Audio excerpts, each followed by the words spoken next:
Viewers এখানে মাছগুলো দেখতেছেন যে দেশি ট্যাংরা মাছের পোনা সঠিকভাবে চাষ করলে এই মাছগুলো 3 থেকে 4 মাসের ভিতরে বাজারজাত করতে পারবেন অনায়াসে। হ্যাঁ ভিউয়ার্স এই মাছের খাদ্য আপনার কী কী প্রধানত থাকে তার মাধ্যমে রয়েছে ফিড খাবার আপনার নার্সিং করে নিতে হবে, সেটি হলো পাউডার খাদ্য। দেখা গেছে আপনার 20,000 মাছের খাদ্যটা কীভাবে প্রয়োগ করলে ভালো হবে। প্রতিদিন করে হাফ কেজি করে খাদ্য ব্যবহার করতে হবে, প্রতিদিন একবার করে। তাহলে দেখা গেছে আপনার 20,000 মাছের খাদ্য পরিমাণ 1 কেজি যাচ্ছে প্রতিদিন করে।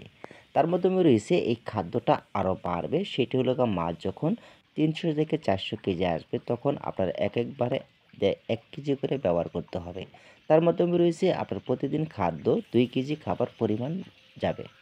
তার মাধ্যমে রয়েছে এই খাদ্য পরিবেশন করার পূর্বে তারপরে পানি রাখতে হবে পুকুরের যে 3 থেকে 4 ফিট পানির মাধ্যমে আপনারা মাছ দিতে পারবেন। প্রতি শতাংশে 1000 থেকে 1200 করে পিস ব্যবহার করতে পারবেন এই দেশি ট্যাংরা। এই দেশি ট্যাংরা মাছের খাদ্য খুবই 5% খাদ্যতে মাছগুলো চাষ হয়ে থাকে সঠিকভাবে। তার মাধ্যমে রয়েছে নিয়ম অনুযায়ী খাদ্য ব্যবহার করলে নিশ্চিন্তে মাছগুলো আপনারা বাজারজাত করতে পারবেন 4 থেকে 5 মাসে অনায়াসে। তার মাধ্যমে রয়েছে খাদ্য কোনো রকম অপচয় করবেন না, অতএব সঠিকভাবে খাদ্য ব্যবহার করুন। অতএব তার মাধ্যমে রয়েছে মাছগুলো মর্টালি হার কীভাবে ঠিক থাকবে তার জন্য ভিডিওটা সম্পূর্ণটা দেখবেন।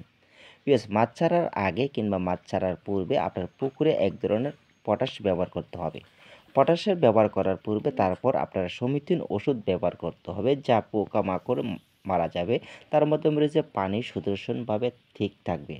পানিতে এক ধরনের খাদ্য কিংবা তৈরি হবে, সেটি হবে জুপ্লান্টন। অতএব পানিতে মাছের ভিটামিন থাকলে তাহলে মাছগুলো সুস্থ সবল থাকে।